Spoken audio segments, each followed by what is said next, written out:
because no one listened to Sally. A leader's job is to create a culture where people can do their best. I remember the very first time when I started working. I got my offer and I walked in. The experience was a good one.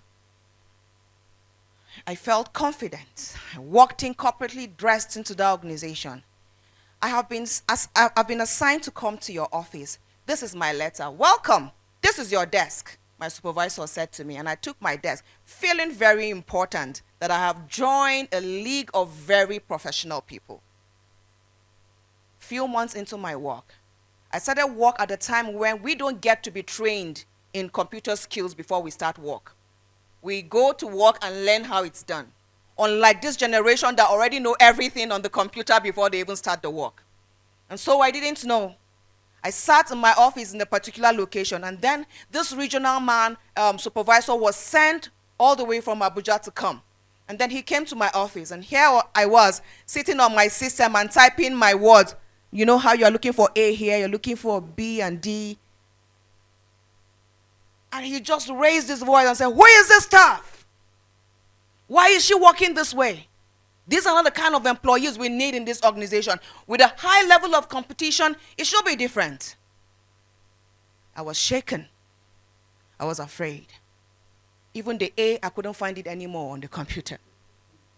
Why? Because someone had pushed in fear into me. He made me feel inadequate. I couldn't do it. I couldn't stand up with the rest of the people who were experts. I was just coming in, a greenhorn. And then my supervisor, I will never forget him. Did you hear that? I will never forget him. He walked in beside him and said to him, "Sir, she just came. And I believe that in the next few weeks, she will be sharper and faster than what she's doing right now." And I tell you, those words kept me on my toes. I was not willing to disappoint him because he believed in me. He didn't see me being able to do it at that time, but he believed that with time, I was going to come up and be that person that they expected me to be. And of course I was. And so that's the reason why we have to talk about this thing. It creates a lot of it. These are the reasons why people are afraid. They no longer ask questions in organizations. Why? Because they feel that people will think that they are ignorant. I have gone for a training like this. When I finish training, I say, "Any question?" Nobody raised their hands. And when I stepped off the lectern and went to the back, somebody came to me and said to me, "Ma, I have a question." And I said, "Why didn't you ask that question?" He said, "Because nobody raised their hand and I didn't want to look like the stupid one."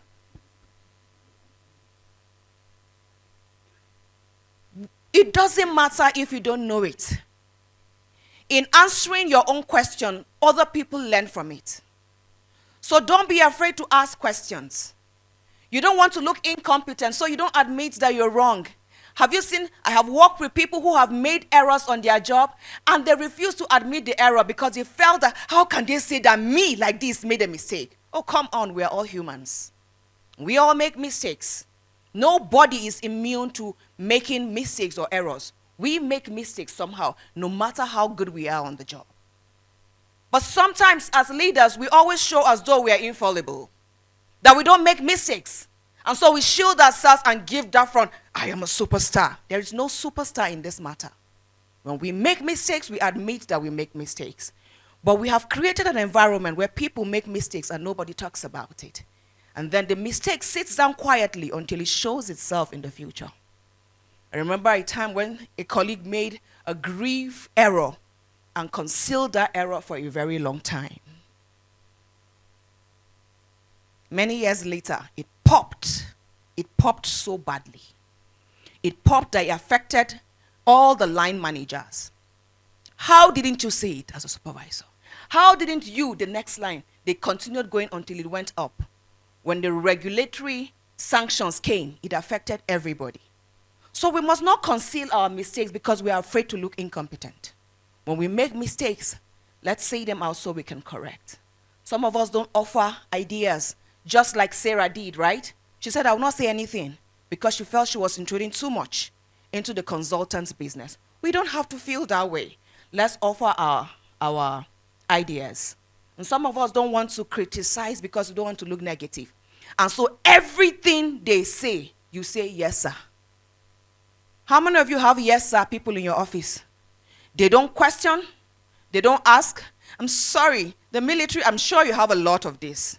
It is yes, sir, however it is. I stand to be corrected, but I'm certain that you have a lot of these scenarios. And then they are afraid of questioning because questioning will lead to a lot of problems or challenges for them. So this happens, and in our organization, it keeps rotating. This is what we call impression management. We're trying to manage ourselves so people don't think otherwise about us. Are you doing any one of this? You're posing a risk and a threat to yourself and to your organization. So, what is psychological safety? When people come to you, I heard our madam's question the other time. She said that they come to you and they are struggling to say what they want to. They keep beating around the bush, and all of that. You'd wonder why they're beating around the bush. Sometimes they probably don't feel safe, or maybe they're afraid. Now, psychological safety is the ability of you or your people to be able to say what they want to say without being afraid of being shut down, without being afraid of being victimized, without being afraid of being questioned why they're doing that. There's some people that come to us and they will never say anything. Why? Because we have never given them the environment to do that. How many of us grew up in homes where when we hear the horns of our father, everybody scatters up like rats? I once had a boss like that. Immediately she walks into that door, everybody takes dressing. Her voice alone will throw you off balance. And you make a little mistake, you are in trouble that day. So everybody avoided her. So that environment did not give us the space, okay, to show or ask the kind of questions we want to be ourselves, to be free. And that is why we're studying psychological safety. The ability of the people around you to come to you and truly be themselves. To come to you and not be afraid. To come to you and say it the way they feel. And they know that you will not go behind them because of what they said to scatter them or break them. They feel comfortable. The best you can do is to advise them and tell them, no, you didn't do it right. But how will people come to you and they are afraid not to do anything around you? It's because of lack of psychological safety. And today, psychological safety is taking a big place in organizations all around the world. If you lose psychological safety, you've lost so much in your workplaces. And we're saying this because you see this change, values, and leadership that we're talking about, it doesn't start up there. It starts in our very little corners, in our offices.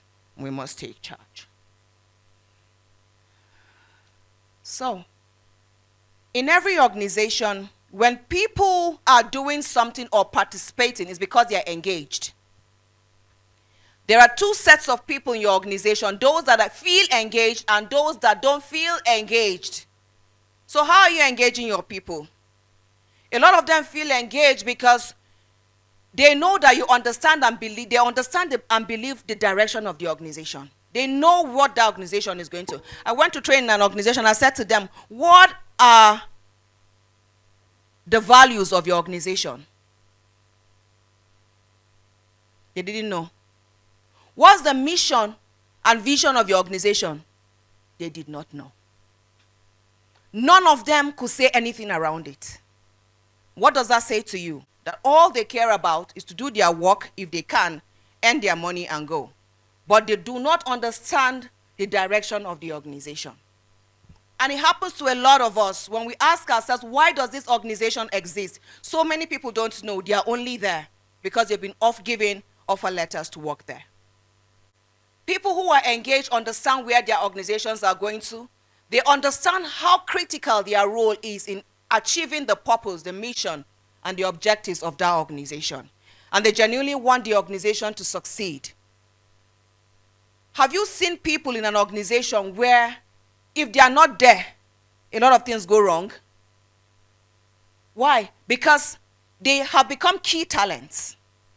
Unfortunately, what happens to key talent is that because they are good, organizations keep using them and not raising others who will be as good as they are. And so succession planning becomes a problem. When people are key talents and they are good at what they are doing, we keep using them, forgetting we need to groom more people who will be able to work like those people.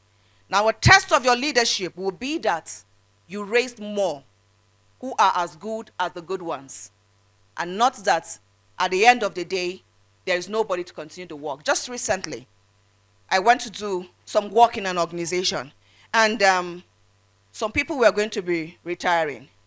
A lot of you here may probably be retiring the next 4 to 5 years, or even less. Currently, it's what we call the silver tsunami, where we're going to have a phase of a lot of people, older people, leaving the workplace. It's been a concern for me because I work with elderly people too. And they are going with the knowledge that they've not been able to transfer to others. Let us use the example of the military. My heart breaks whenever a set of military people have to be exited or retired. What happens is not just that one person. Everybody on the cadre, right, goes with him. Now, sometimes these are people, or most of the time, these are people who have a lot to offer back to the military. But we send them back to their homes in retirement, and nobody has the skills they have gotten from experience. And we keep exiting these people, and knowledge becomes a little hidden in organizations because we have not groomed others to take over. Another organization I went to, 2 people were going to retire. The next people coming after them did not understand how the job is done. What happened? The organization had to pay more to keep those 2 as consultants to do the work for them, when we have employees who could have easily learned what they are doing. But it never happened. And so engaged employees participate in all of it. Now, sometimes you have people in your organization, they are not doing anything. They don't feel engaged. Sometimes it's because we made them feel as though they can't do it. We've told them once they can't do it. Sometimes we have groomed them and still they don't bring out the skills, so we give up on them and carry the other people that can work. But engaged employees participate. Those that are not engaged, they give you a lot of problems. They don't care whether you make profit or not. So they just come and they go every day. But see what engaged employees will do for you. They bring profitability and they bring productivity. The lower turnover. People don't leave your organizations anyhow because they are engaged. They feel engaged. They feel a part of that system. There are some people that you will go to some organizations and find them there 10 years, 20 years, 30 years they are there. They feel very engaged where they are. Now let's talk about absenteeism and presenteeism. What is absenteeism? Yes? Anyone? Ma? Not being present at work, right? We all agree. But what is presenteeism?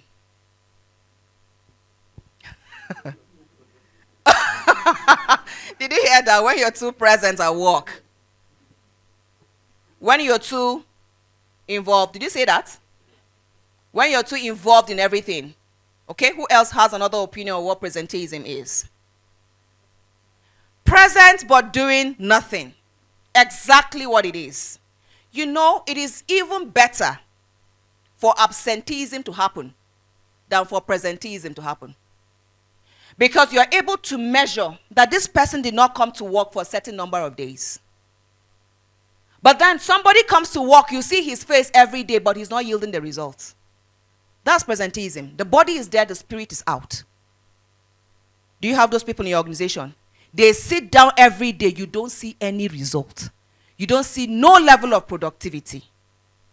And this is a dangerous place to be. The people that exhibit this behavior are the non-engaged people. They don't feel engaged. They don't care. Give work. So long as there's one party amongst them that is good, they're fine. They just follow from behind. So we must ensure that we run away, especially from presenteeism. It mustn't happen. And then people who are engaged in your organization, they are more innovative. Because they open their mouth to talk and give them space, they give you ideas that change the narrative. They go through resilience with strength. Whatever the challenge that comes, they overcome and they continue. They give you a competitive advantage.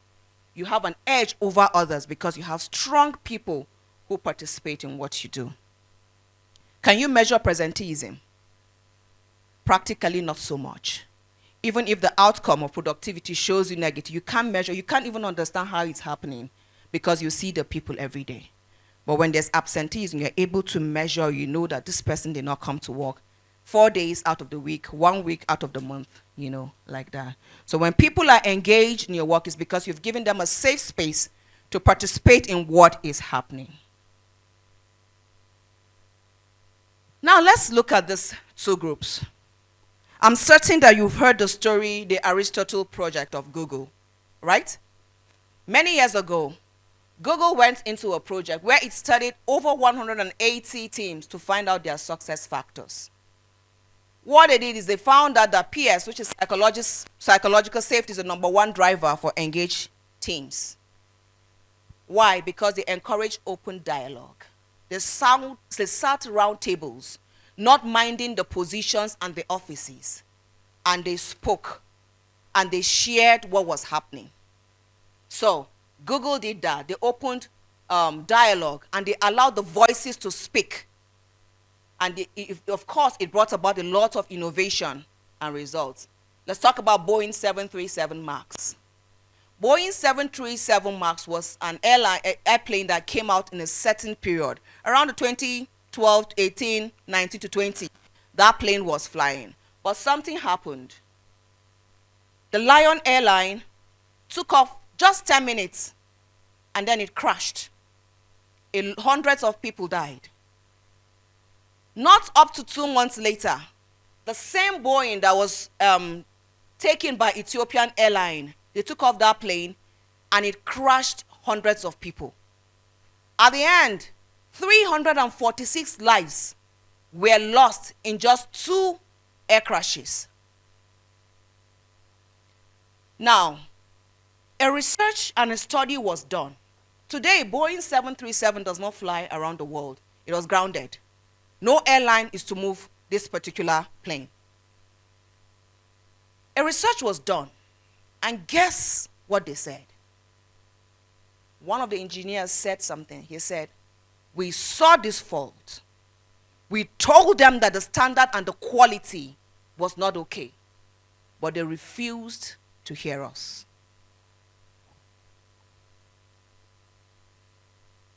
Engineers at this company that made that airline they saw the fault, but see what they were doing. They wanted to get the profit more at the detriment of the lives of people. Today, that decision has costed them the whole plane. It is no longer flying anywhere. But what happened? They refused to listen to their engineers, and lives were lost. Because those people were not given a voice to speak,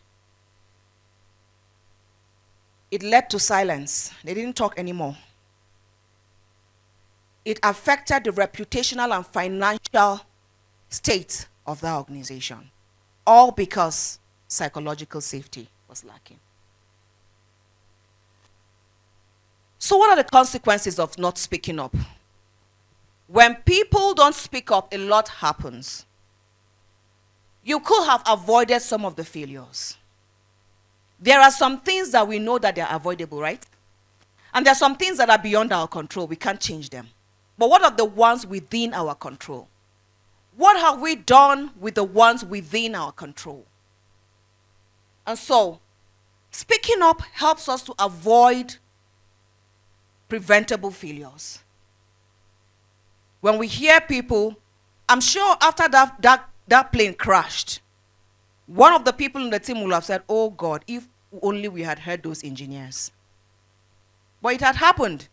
And the only thing that can happen, they say sorry to people. That's all. Life continues. But if only they listened to those engineers, we probably wouldn't have recorded today that there were over 300 deaths because of a plane crash. Now, when people don't speak up, they don't innovate. They keep their innovation to themselves. They keep their ideas. They keep all they think about for growth to themselves because they know that what a waste of time. Even if I say something, nobody's going to use it. Dear leaders, sometimes people will say things they may not be useful at that time, but don't throw away people's ideas into the trash can. We can keep it. Those ideas can come up sometimes and we'll say, oh, so this person actually said this. This is the time to use this idea.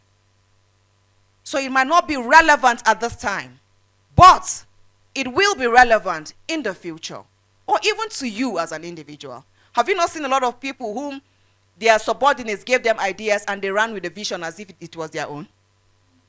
Yes, they ran with the vision as though it was their own. So we must learn to give a voice. Let's hear them out. Not to take the glory for yourselves, because sometimes you need to acknowledge what the subordinates have done and tell them this started from this person. And that brings me to this. How many of us sit down in offices with the ideas of our subordinates and we present it to our seniors as though it was our ideas? Have we given credit to the people who sold those ideas to us? When people share ideas with us and you use it, please give the credit. Give the credit. Don't take the glory to yourself and act as though it was your own. So when people don't speak up also, they don't share their ideas for improvement. Of course, that is also part of innovation. And people lose trust. That thing called trust, when we lose it, it's hard to get it back. When that person talks to us and you shut him down once, he automatically believes that you will never give him the opportunity to talk again. So can we build the trust that people have for us? Can we help them to look at us and know that we are people they can look up to and rely on? When people do not speak up, low creativity happens. High turnover. People leave your organization and you wonder why it's happening. They keep leaving. I was talking with a business owner in Jos here, and she said to me that the person in charge of a particular thing she had hired in less than a year, 6 people have come and gone. And I asked her one critical question. What if the problem is from you? We always don't want to hear that part. We believe the problem is coming from people. But what if the problem is from you, the leader? Because when people, in less than a year, about 6 people come to take a role and they go, there's a problem. And you need to ask questions. You need to go back to the drawing board. So there's a high turnover when people don't get a voice to speak. And of course, disengagement. People leave for other opportunities. I have seen a lot of videos going around where people say they take, what now? They take permissions from their supervisors that they are not well. Right? Have you seen that video before? That they take permissions from their supervisor, they're not well, and then you see them at line up for interview in another organization. What has happened? They have become disengaged people. People who are engaged will be confident to tell you, sir, I saw an opportunity somewhere, and I think I will do. They are confident that even when they tell you they are leaving, they are safe. But a lot of people will leave without letting you know because they know the consequences. I had a leader one time. I was going for an advanced program somewhere. And every time I tell her that I'm going for this particular class, she'll tell me, no, there's work, there's this, there's that. What do you think happened to me? I shut up. When it's time for that class, I say I'm going for lunch. That was the early part of my career. And then I go for my class and come back because I felt that nobody was safe. But do you know that there are leaders who their supervisors, their subordinates will tell them, I am going for a class. And they'll say, oh, go. Make sure somebody covers for you well. Have you heard that? They've gotten safety. They feel safe. They know that even when they are gone, your supervisor is aware and work continues even without you. So we must ensure that there's that level of safety where people continue to walk without being afraid. How can leaders foster psychological safety? Never mistake silence for agreement. The fact that your people are quiet when you give ideas or suggestions or you tell them things and they say they just nod their head does not mean they have accepted. That they are quiet does not mean they agree with you. Sometimes some of them are quiet because they've been talking and nobody's hearing them, so they've decided to just keep quiet. We must never bring our people to the place where they don't care. That is a dangerous place. They don't care what happens. Articulate the purpose of meaningful work. People continue to stay in organizations because they feel relevant. One of the key things that keep people at work is how relevant they feel at work. Some people don't feel relevant at their workplaces at all. They feel useless. They just come and they go, they collect their pay, and they don't feel any form of relevance. We must model curiosity and ask good questions. Imagine if Sarah had spoken to that medical consultant and she said to him, "Sir, what do you think about this?" And he said, "Oh, Sarah, what do you think? What are your thoughts around this thing?" How do you think Sarah will feel? How will she feel? She'll feel she's important enough that this consultant will ask of her. But sometimes we sit on our high horses and we feel that our subordinates don't have enough to give to us. Do you know there are a lot of people who, no matter their qualifications, they once order them even know the things that they don't know, even without certifications and qualifications. So why would we not listen to them? I said it earlier that we must model fallibility. Now, when people hear the stories of how you've made some mistakes in the past, what happens? What happens? They learn from you and they don't have to make that mistake. Now, when it comes around them, they say to themselves, "Oh, this person who is so senior has gone through this.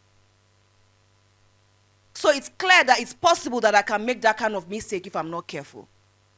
But when we show people that we don't make mistakes, your people are afraid to make mistakes. And when they make those mistakes, they hide the mistakes. Like I said, it gives a ripple effect. So can we let people know our stories of failures? Most of the time, social media and everywhere carries news of how good we are, how important we are, all the good things we have done. Nobody tells you the story of how they have failed. And it is in the story of how they have failed that we get our most breakthroughs. I love it when people share stories of failures. I went to an organization sometimes and I was doing a training. Okay, I think it was even here at NVRI recently. And when I went there, I said to them, "I have lost a job before." And one woman who was part of the executive said to me, she has not been able to tell anybody that she has lost a job before. Why? Because she felt that it was not the right thing to say. But do you know that while some people lost other jobs, that was when their breakthrough happened? So why will you make it look as though it was a thing? And I said to them, hiring and firing is the life of any organization. It happens. Sometimes not because you're not good, but because of some restructuring where your role does not fit into it. They have to let you go. So does that mean you will wallow in pain because you lost a job? Let your story inspire people. Tell them how you've made a mistake and yet you came out of it and you surmounted. So, we must not act as if we were superheroes who have never failed. We must encourage healthy feedback. Take feedback. I always say to people, feedbacks are good. They say it's the breakfast of champions, right? So when people tell us feedback, it is good we know. After trainings like this, we love to hear feedback. Did we do well? Did you learn anything? It's a thing for people. They like to hear feedback. And sometimes we don't like the negative feedbacks, but negative feedbacks will always come. And I tell you, appreciate even more the negative feedbacks. Because it's the negative feedbacks that will truly push you, to become a better version of yourself. So what are you doing with the feedbacks that people have given you? People have said that you're bad. This person said you're bad. 2 people have said to you you're bad. And then the next thing you ask yourself, why are people saying I am bad? That is evaluation. But sometimes we hear feedback, well, how can this person say that I am bad? How can this person say I didn't do this thing well? And we are angry because of the feedback that's been pushed to us. Accept feedbacks. Accept them. It's been said that customers that complain are customers that want to stay. Those that don't complain will leave quietly. So when you see somebody complaining about something, it's because they still want to have an interaction with you. So embrace the feedback and use it very well. Celebrate calculated risk. Some of this calculated risk leads to innovation. When people calculated the risk and they did something, even if they failed in doing it, celebrate. Well done, you tried. Even though we didn't get the result, but at least you attempted. Let's learn to celebrate. Let's not kill the energy. I heard the story of somebody who, in their organization, they were experimenting a more scientific kind of thing.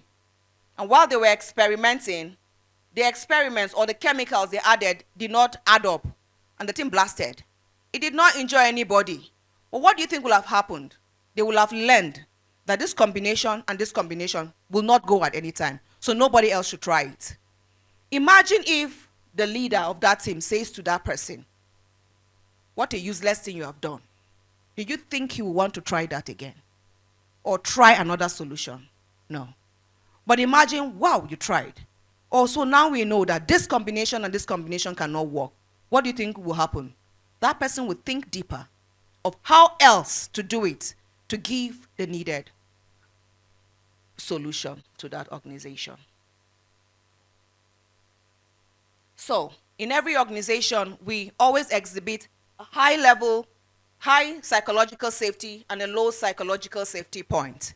If your organization has low standards, here is what will happen.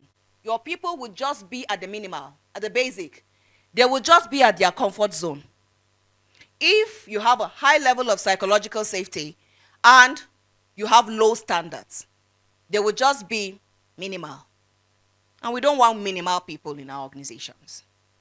But when there's a high level of psychological safety and the standards of your organizations is high, you will bring your people to this place, the learning zone. They are curious. They want to learn. They want to give results.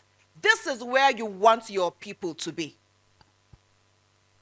But when your organization has a low level of psychological safety and low standards, this is where they are. You know that point? I don't care. Whether we succeed or not, I don't care. The apathy zone. You don't want to be at this place. That's what happened during elections, right? People go and they vote for their candidate. And at the end of the day, they hear different results. What happens? I'm not wasting my time going to join that queue again. Voters' apathy. It happens in our workplaces, in our offices. When our psychological safety level is low and the standards are low, your people come to the red zone. You don't want your people to be here because you would not enjoy what is happening with you and your organization. And this place also, when there's a low psychological safety and there are high standards, there is anxiety zone. That was what happened to me when my regional supervisor came, right? There were high standards, but there was low psychological safety. I went into anxiety. I couldn't do my work well. I was sweating. I was tensed up because my supervisor was expecting too much from me, and I didn't have the space to thrive. So, choose to be at this zone, the learning zone. What zone are you, sir, right now? Anybody wants to share what zone they are at? Sincerely and earnestly? Anybody? Don't be afraid. You're not going to be judged. Anybody wants to say where they are at right now? Whether the comfort zone, the learning zone, the apathy zone, or the anxiety zone? Anyone? Should I volunteer? If you are here, Okay, how many of you are here? Learning zone. Great. How many of you are the apathy zone? Sincerely. How many of you are here? Thank you, sir. Thank you for being vulnerable enough. And how many of you are here? Anxiety. Thank you, sir. We all are at a particular zone. All of us seated here. And you know what? It was Shakespeare that said, "To thyself be true," right? And I have a mentor, Iwukuna Wishika, who keeps saying this. She'll say, "Abigail, to thyself be true." Even if you would lie to anybody, don't lie to yourself. Tell yourself the truth. So, don't give us the answers anymore, but find your zone. And make sure you're, wherever you are, you're coming back here. I had a boss that just retired. Since they posted me to the department, he had not brought me, to understand what he does.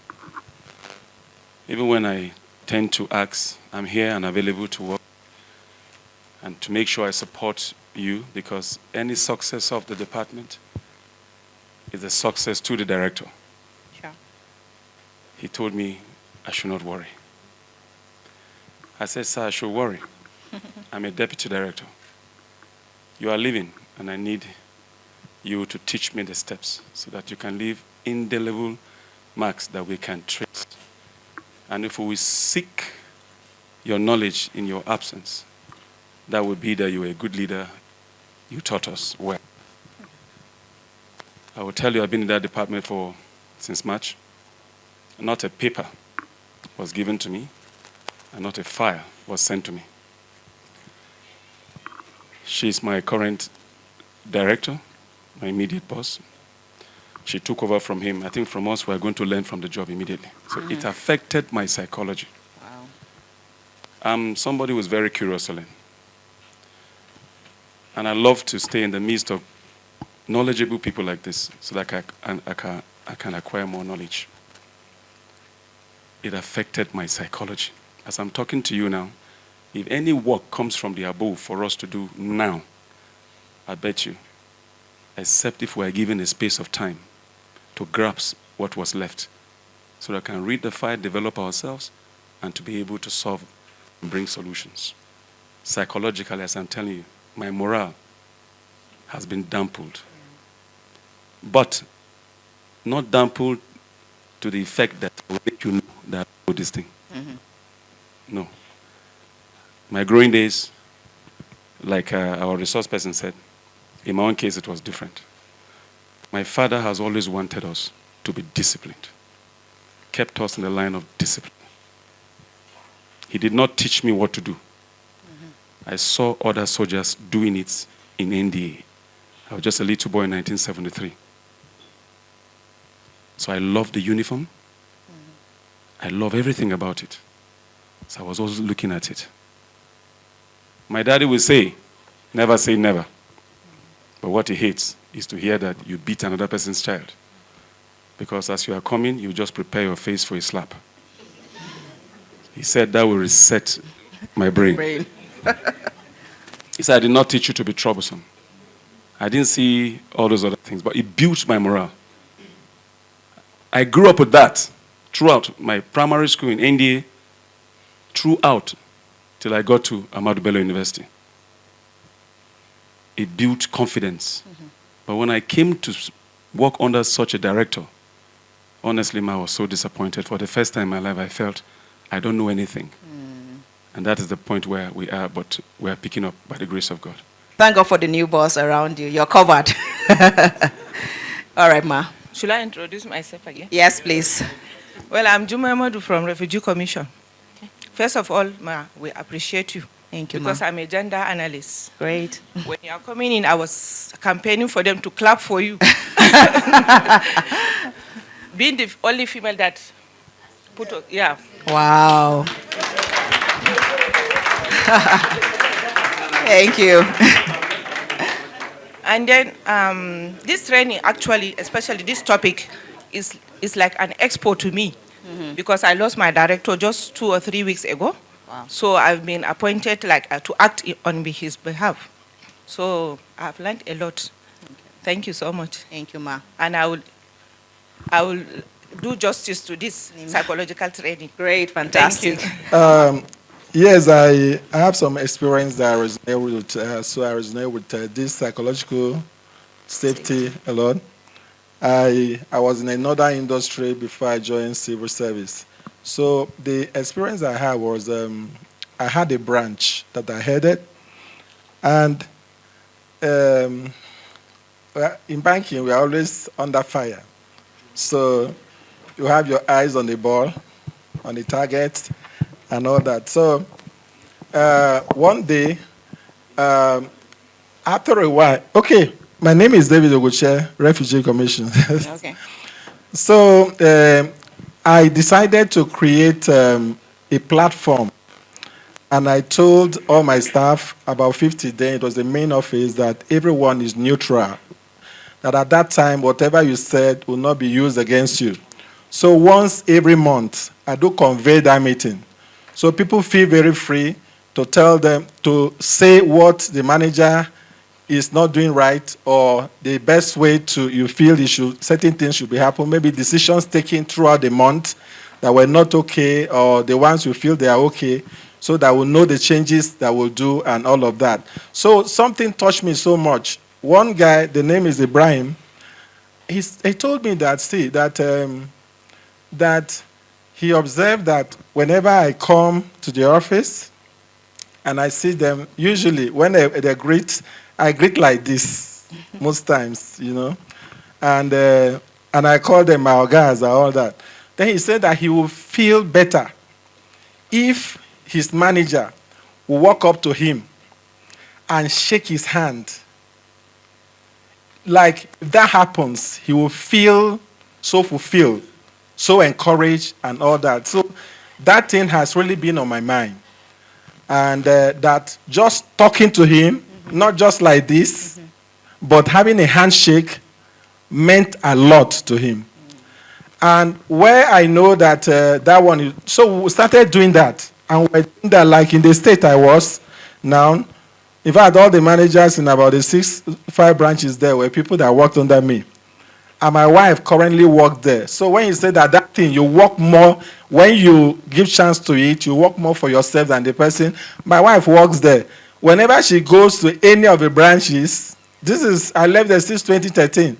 But when she enters any of the branches, she said they embarrass her with too much respect, too much attention.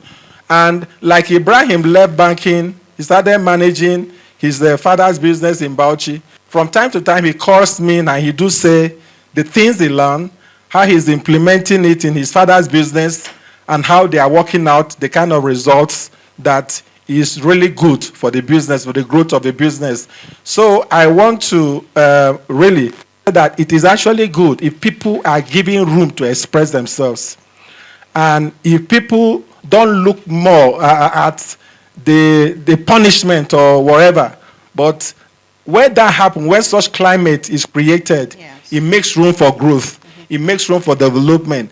It makes room for love, and create the kind of bond that will create a win-win for all the partners. So that was a commendable lecture, and thank you very much for this. Thank you very much. Some staff that work under you, you don't have a choice than to not carry them along, because they are not ready to change. Wherever your efforts are on them, they won't change.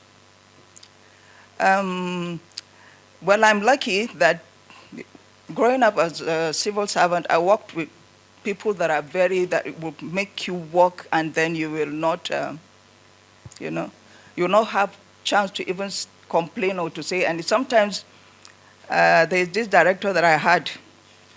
Sometimes you are entering the house, you have not dropped your bag, she will call you, come back, even after work. But now I realize there are staff that, you'll keep correcting them, you'll keep telling them, do this, do that, they won't do. Sometimes you'll not even see them. And it's easier for me to work with people that I know if I give them something to do. 1, 2 corrections, they are done. They will bring you. Some people, you correct their work more than 10 times, and they will never get to the, so I don't know how to. Sometimes I feel it's easier for me to work with people that I know are serious. Said to them, Thank you. write what you think about your leaders. It was the most humbling thing that happened that day. The person in charge did not know that his people thought about him that way. He thought he was an exceptional leader doing so well. It was an anonymous thing. Nobody writes his name. I was the one in charge of those write-ups. So they did not submit to him, they submitted to me. I only read out what they said.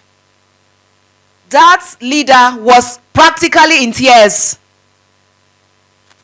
He said to me, I didn't know that this is what my people think about me. Because he thought he was that exceptional person. Sometimes we need to understand the pulse of our people.